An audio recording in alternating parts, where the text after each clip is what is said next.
what do you think in, say, 10 years, these betterment centers will look like? What do you think they'll even be called? Wow. Well, I hope sparked. I That hope goes my without brand saying, will be yeah. For the I hope my Spark brand will Betterment be all Center, over. right? Or you'll be like Uh, Google. yeah, exactly. In every country, everywhere. But I think two things. One, every gym will have an area where there'll be some kind of cognitive training going on, some kind of cognitive training, some brain fitness training going on. There's been a massive focus on, meditation and so on and so forth. I think it's only a matter of time where this is going to become way more mainstream than it is now. We are just really at the beginning of it, to be honest. On the other hand, so these will be kind of the more usual gyms, the big chains, the big box gyms, and that's going to be great. That's going to be very exciting.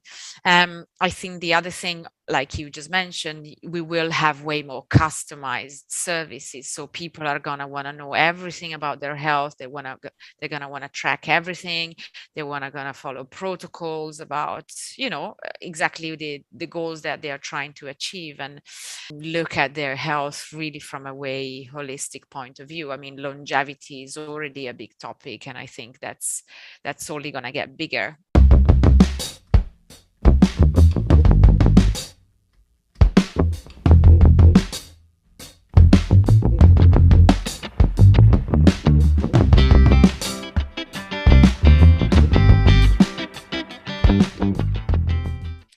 Hi, this is Anna Milani from Spark, the Brain and Fitness Hub, and welcome to the NeuroNoodle podcast. Welcome to NeuroNoodle's Neurofeedback and Neuropsychology podcast, featuring neuropsychologist Dr. Laura Jansen's tech whiz neurofeedback legend Jay Gunkelman, author of Neurofeedback and the Treatment of Developmental Trauma, Seaburn Fisher, and tech genius Santiago Brand. Boy, his arms are tired. He just flew in from New Delhi. Our goal is to provide information and promote options for better mental health. This is an all-star cast, and I'm more than happy to share their knowledge with you. My name is Pete, and today we have a very special guest, AnnaMilani, CEO and brain trainer at Spark Fitness. But before we get to Anna, we got some Patreon love to dish out. We'd like to thank our Patreon business sponsors, as well as our show sponsor. Mary Tracy's Neuro Training Strategies offers a higher standard of EEG, QEEG education to EEG clinicians, technicians, and neurofeedback practitioners with convenient online BCIA and QEEG certified didactic courses. Okay, 3 things our listeners and viewers can do to help us spread the word of neurofeedback from Singapore to the States. Number 1, subscribe to our YouTube channel. If you like the video, which you will, please like and click the bell so it lets you know when our new podcasts come out. That little action will turn 3 people from watching us into 3,000. Imagine all these lovely people learning about neurofeedback. Number 2, give us a review on whatever platform you listen to. 5 stars is appreciated, but we'll take 4.5 on Apple Podcasts. And number 3, if you have the means, please support us on Patreon/NeuroNoodle. There are different levels in which you can support, whether you're a mom or dad or a clinician. There's even an option where you can have a whole hour of Q&A with our own Jay Gunkelman. Hey, the money that comes in, nobody's buying any Mercedes out there. We're just trying to pay to improve the quality of our content here. Okay, let's talk mental and physical fitness with AnnaMilani. Anna, thank you so much for coming on the show today. Thank you, Pete. How are you? I'm doing good. I'm looking at Sometimes the other way I around. don't know what is going on here. Sorry, hold on 1 second.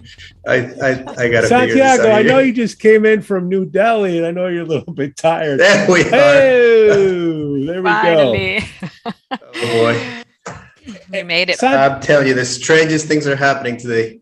Oh, Santiago, how do you know Anna?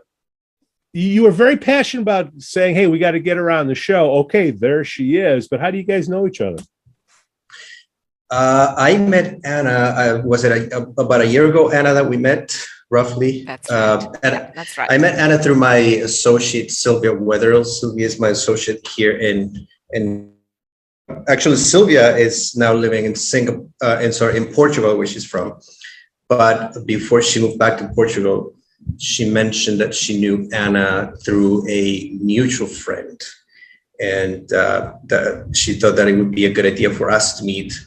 And she was right. When I went to Spark for the first time, I fell in love with the concept that Anna is working on, because I love how she's combining cognitive training with fitness, which is something I've been always very interested in. And throughout the last 12 months, we've been talking and seeing how our skills and our interests intersect and how we can get to work together. So that's how we met. And the opportunity presented itself where we have a mutual friend from India who is in the fitness industry, and she very kindly invited us to Delhi to the Asia EduFit Summit, where we just presented 48 hours ago. Something like that. Something like that, yeah. So Santiago, you just got back in, and what is it, a 6-hour flight or something like that from Singapore to New Delhi? To 5.5, yeah. 5.5, okay. Now, what went on at the event? Like, what did you guys went on there and you spoke? Like, what happened? I saw all these pictures of Santiago because Santiago doesn't like social media, but I saw some of the ones. You were in Agra. You saw the Taj. What else happened over there, Santiago? Well, as I said, we have a mutual friend with Anna, and she invited us to this summit, and it's a fitness summit which happens every year, and it's the first time they're hosting it since COVID. And they held it for about 300 to 400 people who are mostly personal trainers in India. And they had it at this beautiful hotel near the airport. And, Garima, who's our mutual friend, was very interested in our work. And she thought that it would be interesting for the participants of the summit to hear a new concept, combining what Anna is doing at Spark and then what I'm doing at MindLab here in Singapore. So Anna and I sat down, we talked about it, and we decided that would be a good idea. And they gave us 90 minutes. And for 90 minutes, we were just talking about how exercise impacts the brain. So Anna was showing some of the work that she does with her state-of-the-art technology. And I was showing some scans, some EEGs pre and post exercise. And we're very surprised because being that is the very first time somebody's presenting something like that at the summit, we weren't thinking we were going to have too many people attending. We ended up having, 50, 60 people. I mean, the room was packed, and people stayed throughout the talk and seemed to enjoy what we did. And certainly Anna and I had a great time doing that. And I can't wait. All right, enough of Santiago. Anna, tell me about mixing working out your physical body and your mental body. How long have you been doing that? Give us the background. How did you get into it? Tell us how you started your business. We want to hear it all. Fantastic. I will tell you everything. So the first time I've been in this industry I started in movement, contemporary dance. Then I went into becoming a personal trainer. I did Pilates, and I always try to evolve. So I was getting quite bored with the fitness industry. It's all about bodies. It's all about how you look and stuff. And I was like, oh, there's got to be more than that. And I literally came across a slide from a course actually in the US that talked about and showed how different types of exercise impact the brains in different ways and different networks. And I was like, what? You kidding me? So that really opened my eyes, and I just got so fascinated with the topic. So I went and did a lot of courses, brain-based coaching, brain health trainer course, various neuroscience courses.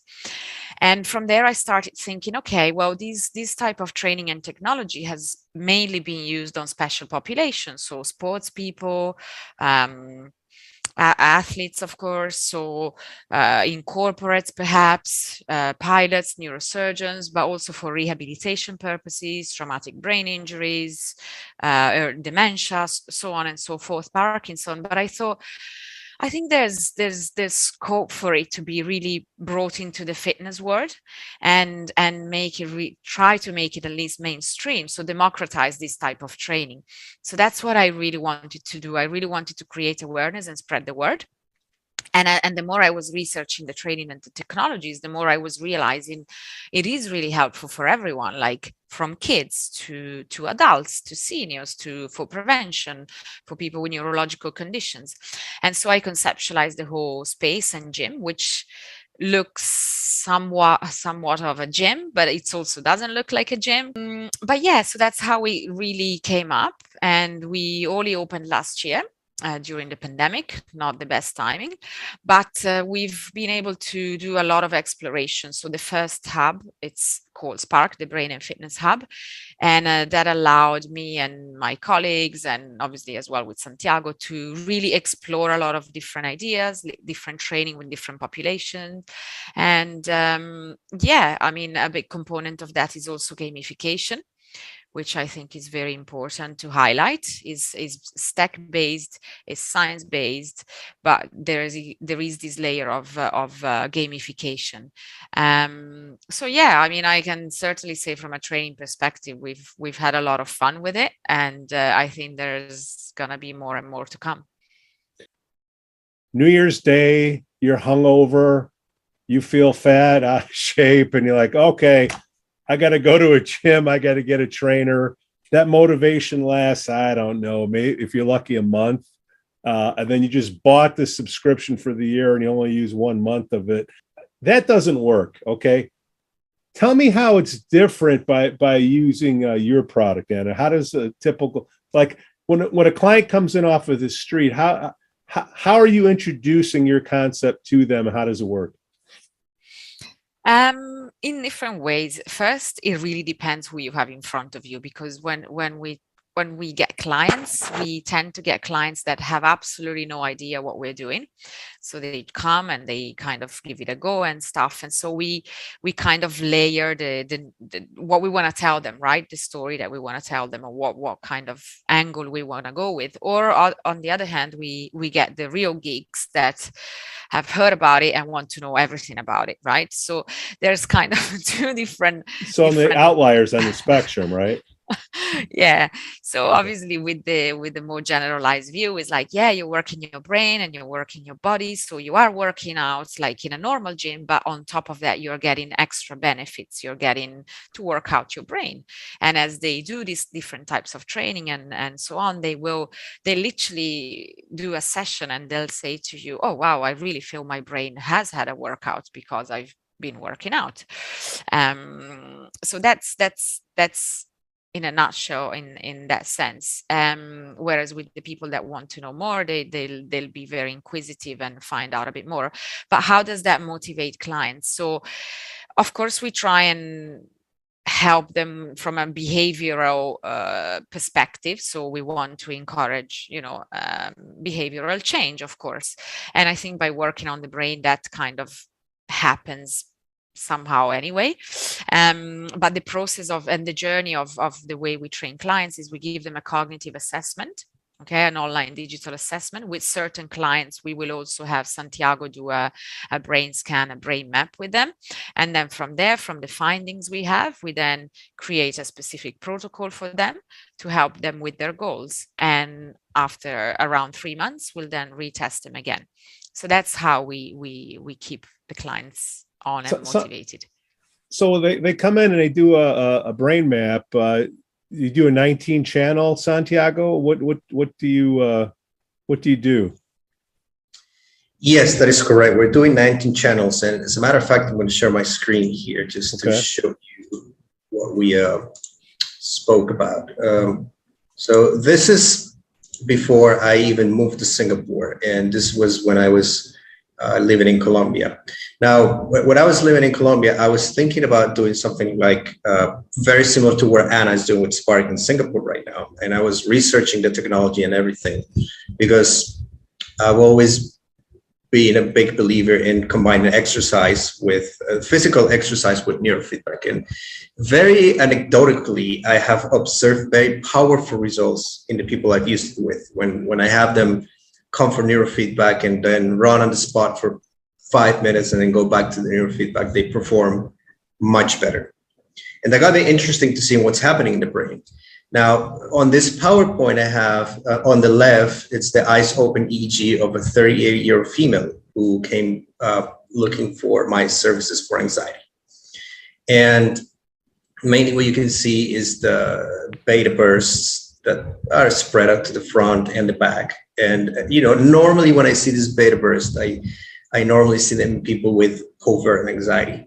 On the outside, this type of client looks very calm and collected, but on the inside is where the anxiety takes place. So they're quite insecure and quite self-conscious. They just don't project it outward. And I said, well, I want to try something new with you. I want you to go on this elliptical machine for 45 minutes. I'm going to scan your brain after and see what happens. And that's what you get to the right. And you see the same time period 45 minutes later, and you can see there's a great reduction in the beta spindling. And she reported that her anxiety went down quite significantly. Now, it's not following formal research steps, the scientific method per se, but it's a good first indication of what exercise does to the brain. And to me, one of the main components of exercise, and it's something Anna mentions a lot in her presentations, is BDNF, brain-derived neurotrophic factor, which is a growth factor that is secreted by the hippocampus. And it's normally triggered by movement, mainly exercise. And BDNF has two main components to it. One is that it fosters neurogenesis. So it will foster the growth of the glia cells, hippocampal glia, which in turn fosters more volume and better functional connectivity in the brain. But more interestingly to me is that it's a cortisol buster. So it neutralizes the effects of cortisol. Now, cortisol is one of those hormones that will go into the brain, and due to its molecular size, will be able to permeate the blood-brain barrier, go into the hippocampus and start killing cells. And when we exercise and we secrete BDNF, we're neutralizing the negative effects of cortisol on the brain. So as you can see, this is just a small sample, but it's a very powerful picture, and I think quite a strong statement of what exercise can do for you. Now, the way I see it is you have somebody come for neurofeedback, they do it for a few minutes, and then you have them do a few minutes of fitness, get the BDNF going. Well, it's gonna enhance the function of the brain to the point that they're gonna benefit from both more in depth. And with Anna, we're thinking, well, how can we take this into the research fields? We're just trying to come up with ideas into how we can turn this into a case study or a case study series that we can later publish just to show. Now, I'm going to fast forward, and towards the end, you'll see that what we did was to have somebody do of this. So I don't know if Anna, you want to talk about this, but basically what we're doing here is combining with Anna's technology Spark. But I want Anna to explain what these types of gadgets do. Yeah. Can you click on the video, Santiago, so they can see the... Yeah, absolutely.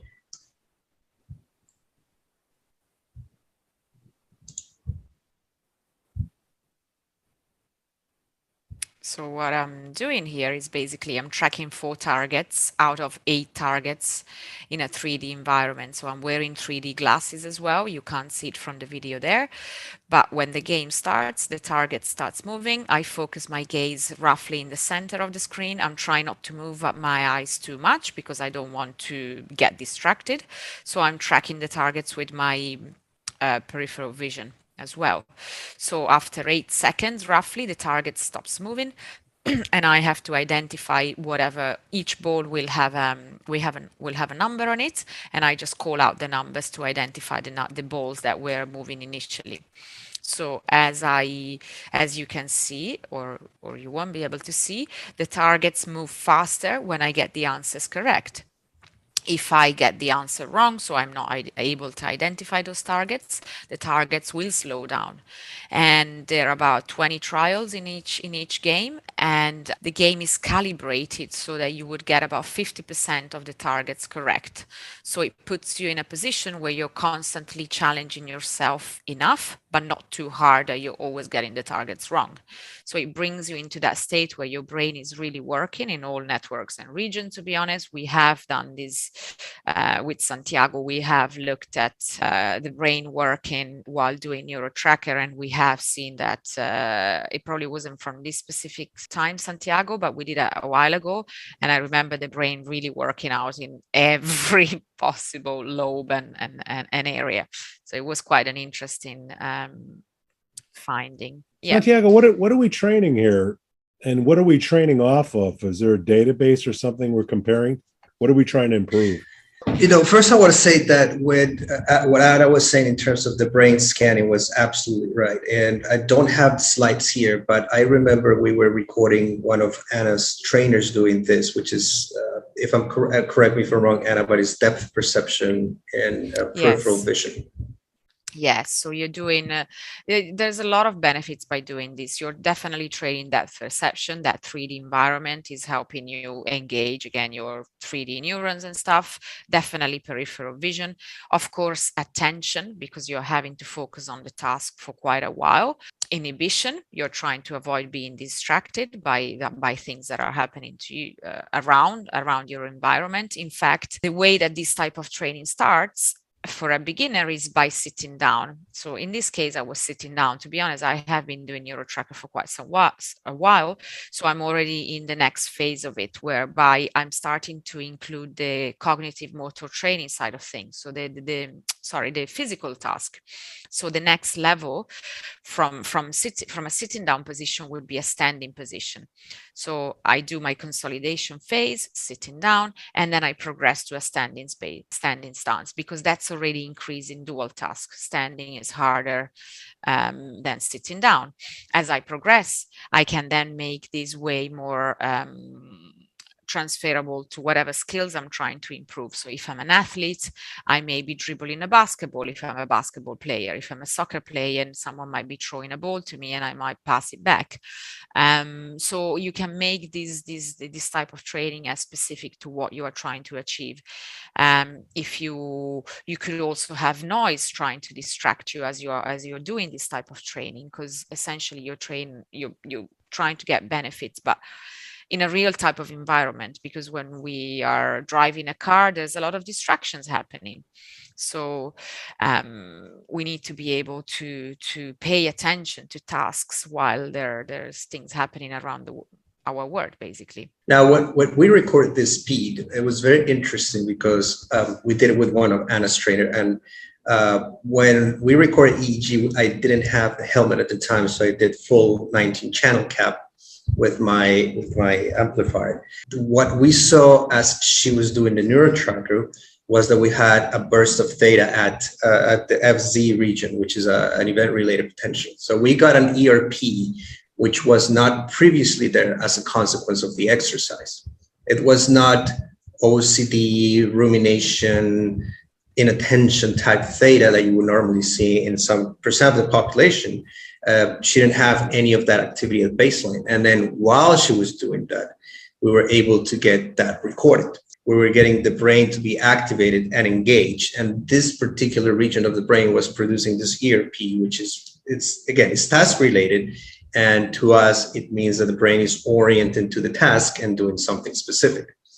And I was able to differentiate it from somebody doing exercise and having the typical OCD theta presentation at CZ. With the exercise, we were able to have the person do 45 minutes of cardio, different exercises with the different equipment that Anna has in the gym, and then post, I think I have the slide here, post, you can see the reduction in theta amplitude and theta power at the FZ region, which means then we are, reducing the hyperconnectivity, getting more blood flow to region of the brain and getting the brain to engage in a more favorable way. So Santiago and Anna too, if you're a trainer, I don't understand why more physical trainers aren't mental health trainers with neurofeedback, because you can address the procrastination where people are putting off working out, can't you, Santiago? Absolutely. And absolutely, you're 100% correct. And I think one of the reasons why that is because we're heavily permeated by social media. And today, Anna and I had these discussions before, and one of the main obstacles that we face is the fact that people want to do fitness to look good. They want to look like Instagram models look, whether it's male or female. And people get too caught up on looking good and getting followers, as opposed to taking care of their brain and their body for health-related purposes. Now, it is well known now that Alzheimer's and Parkinson and many other forms of neurodegeneration start years before the symptoms even show up. So the symptoms is just a byproduct of the disease finally triggering something to make it noticeable. But it is well known that for dementia and Parkinson and many other conditions, the plaques that attach to the brain start going there way, way before time. And it's also been shown that exercise, fitness exercise and brain exercise can stave that off. It can not only, slow it down, it can also prevent. And I think it's sad because there's still a lot of stigma that relates to mental health. So when people think of training the brain, they don't think health, they don't think performance. They think, well, I don't need it because I'm not broken, and I don't need it because I'm not crazy. And it's an uphill battle that we continue to face to this day. And I mean, I think honestly, the best thing you can do is just to promote and raise awareness, as Anna was explaining that before. Yeah.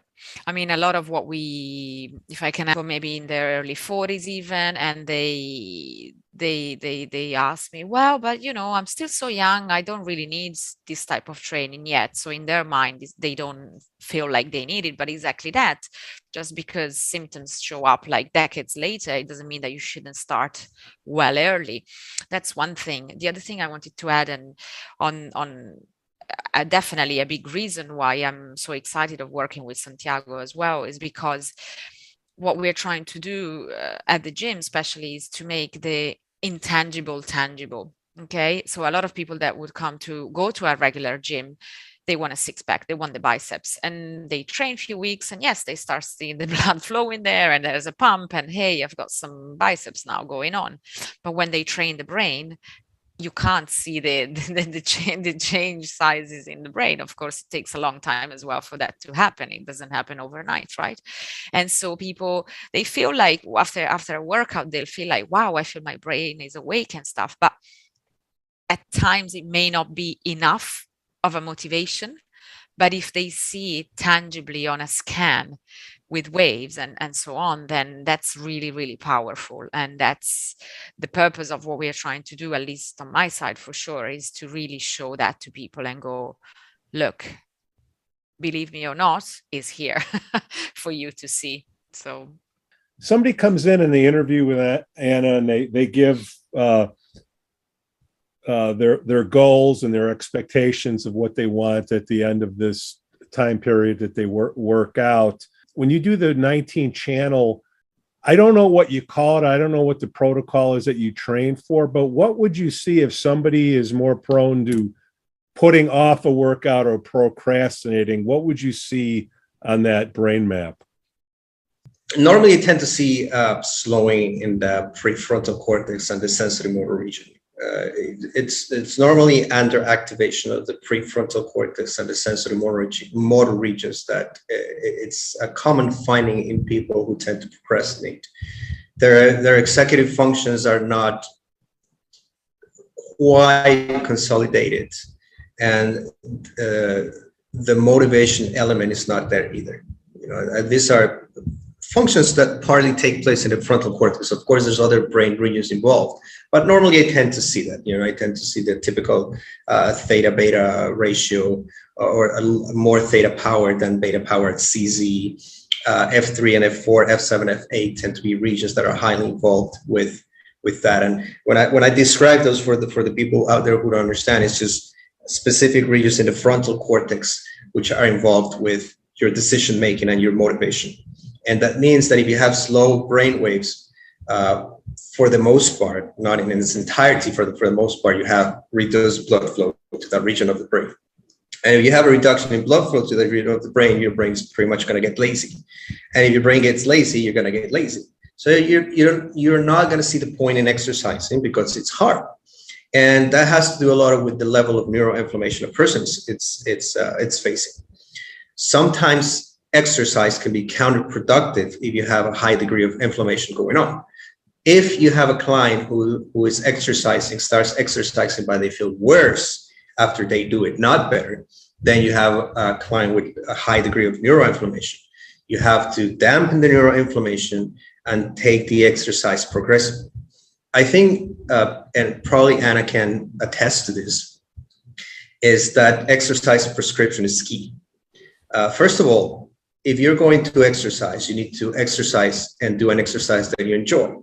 If you don't like running, then you shouldn't be running. If you don't like swimming, then you should not be swimming. If you don't like dancing, then why are you dancing? You should do something that you enjoy doing, because then and only then you're going to get the motivation to do it. Now, because as you said, Pete, we have lots of parents and counselors and teachers listening to us. I always tell people this. The adults that we see in our practices today are the kids that were not treated early enough. If we started working with children and doing more exercise and more brain training with a larger amount of children, we would not see the problems that we see today in the adults. So childhood is the best time to start, because it's when your brain is more malleable, it's when it's more plastic, it's when it's more flexible, and it can adapt more easily. And, it's been shown that when you start doing something earlier, you're more likely to stick with it throughout your life.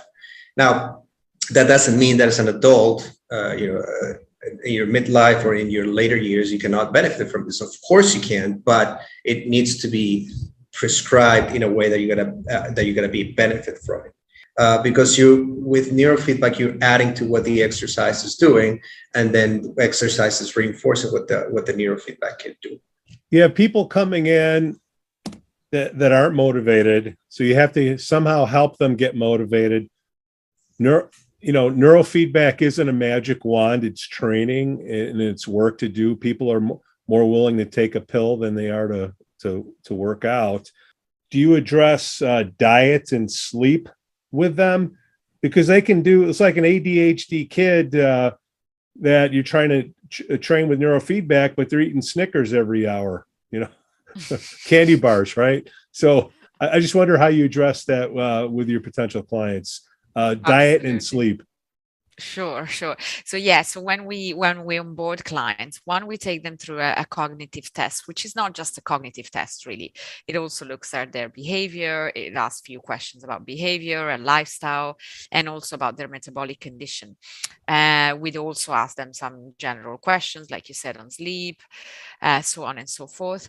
And based on that, obviously, it makes us aware as coaches on where some of the issues may be. Right now, what I'm trying to implement more with my end is, one, we have obviously referral partners, so we can't be experts in all. So if we come across specific conditions and stuff, we would then obviously refer to a sleep specialist or a nutritionist. In fact, we do work with a very, very good nutritionist as well. So that's that. From a behavioral coaching perspective, I'm doing the coaching myself, and I'm looking at implementing ways and strategies of how I can implement that on a business level.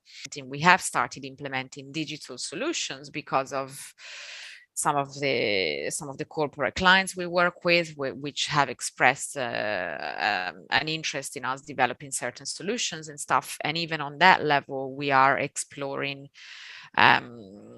including some coaching component into this, because it obviously plays a key role in behavioral change and in how people make exercise a habit. I mean, it can become because you're doing it constantly, and so therefore it becomes a habit, but helps of course during neurofeedback with Santiago, and of course trying to really make the decision yourself about changing your habits and behavior.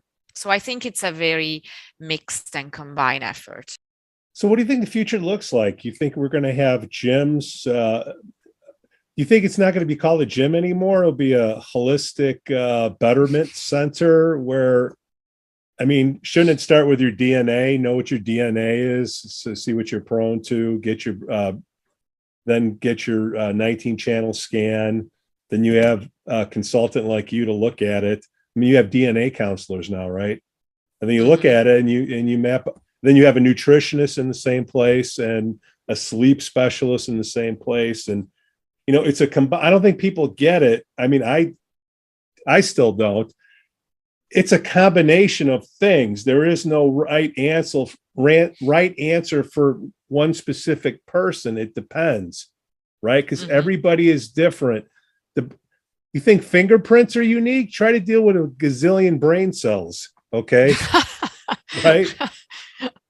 Absolutely. So you need a Sherpa to guide you through all these things.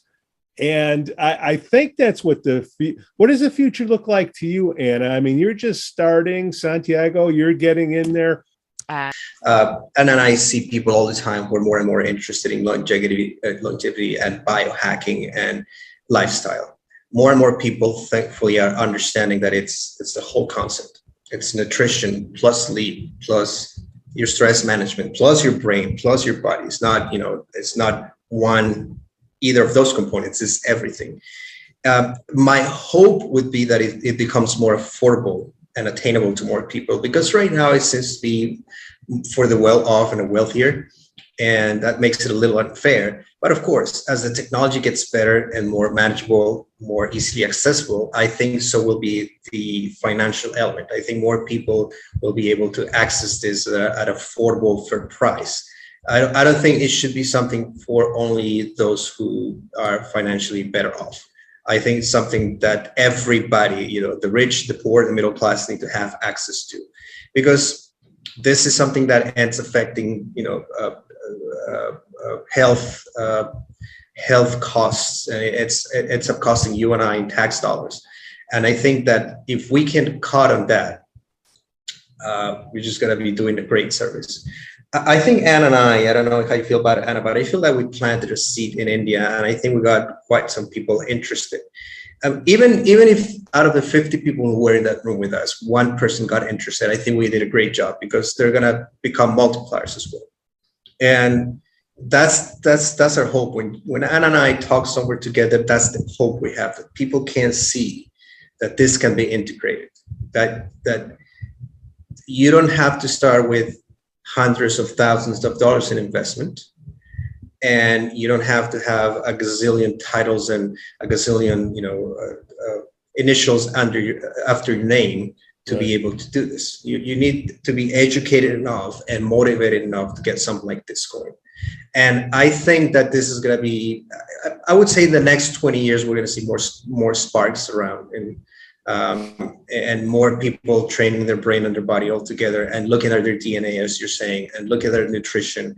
And I think in 20 years, we're going to have a much more profound understanding of nutrition and the glia cells and DNA. And it's only going to get better from here. I think 20 years, yes, if we wait for the governments to take action to make insurance pay for this stuff. But I think wouldn't corporations want to have this at their company as part of their onboarding and training process? Because, I mean, if you get your brain prepared to take on the company training, I think, and they're in physical shape, good shape, you would have a more productive employee, and the output of the person that you have working for you should go up. So companies should be doing this. They should have a spark inside the building of the company.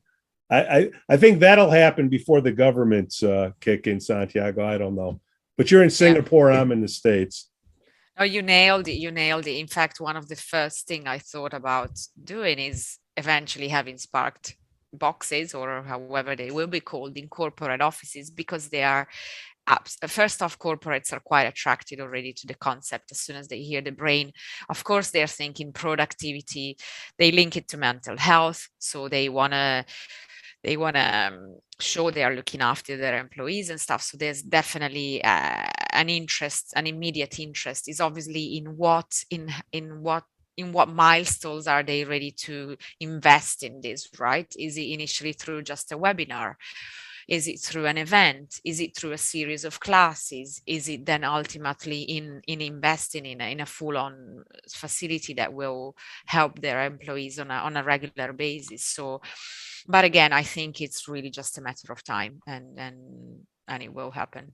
We just need 2 sales offices, one using Sparked, one not using Sparked, and look at the production in 6 months, and there you go. There's your test. Yeah. What do you call it? Blind stuff? I don't know what it's called because none of the degrees are here, which is good. But I think that's all you need is, hey, what do you say, Santiago? We're just regular techs. Yeah, glorified techs. Glorified techs, yeah. Well, that's right. good. We can talk. But I mean, that's talking about corporations, but the schools, right? The counselors, right? The whole. So the future is bright, and I think corporations, then schools, private schools, you talk about for the elite, the special needs kids and whatnot. I think there's opportunity there. So no, all the personal trainers out there, learn neurofeedback, become a tech, open up, learn to read brain scans, learn to read EEGs. I mean, shoot, you make a couple $100 an hour if you're good at it, can't you? Santiago? Absolutely. Santiago, it's not too bad. Santiago, you have to come up with a training course for personal trainers actually in how to read scans. You've just given a great idea actually. Yeah, that's true. That's true. That's what I'm here. That's what I'm here for, to expand the field, make the pie greater. AnnaMilani, thank you so much for coming on the show today and talking about Spark Fitness. Thank you, Pete. It's been great. Hoping to be back soon with more findings with Santiago. Absolutely. Hey, what's the best way for people in Singapore to find out more about your business? Sure. So we have a website, www.sparkfitness.com, or if you're a social media person, you can find us on Instagram and Facebook at Spark Fitness. We also are just launching a digital platform called Spark Plus, www.sparkplus.com, and you can also find that on Instagram. Then Santiago, how about a little love for you? Yes. I need a brain map in Singapore. Where do I go? That's right. You got to come see me. It's at themind-lab.com, and Instagram is themindlab.sg, or my personal Instagram, NeuroSantiago. Either of those three ways would work. I would definitely follow Santiago. His posts are very entertaining. We thank we thank you all for listening to NeuroNoodles, Neurofeedback, and Neuropsychology podcast. Hey, we'd like to thank our Patreon business supporters. Mary Tracy's Neurotraining Strategies offers a higher standard of EEG, QEEG education to EEG clinicians, technicians, and neurofeedback practitioners with convenient online BCIA and QEEG certified didactic courses. Register now at eegstrategies.com. Okay, you want to help out neurofeedback, guys? 3 things you can do. Number 1, subscribe to our YouTube channel. And I know you like this video, so hit the like button and click on that little bell so you can be notified when our new podcasts come out. That little action takes 3 people from learning about neurofeedback to 3,000. Number 2, give us a review on whatever platform that you use, like Apple Podcasts. 5 stars, we'll take 4.5. It is so appreciated. And if you have the means, please support us on Patreon/NeuroNoodle. There are different levels in where you can support us, whether you're a mom or dad or clinician. There's even an option where you can do your own Q&A with Jay Gunkelman. Hey, all the money that comes in, don't worry, I'm not buying a Mercedes yet, but I am able to pay for all the content upgrades that you're seeing as the show progresses. We thank you all for listening.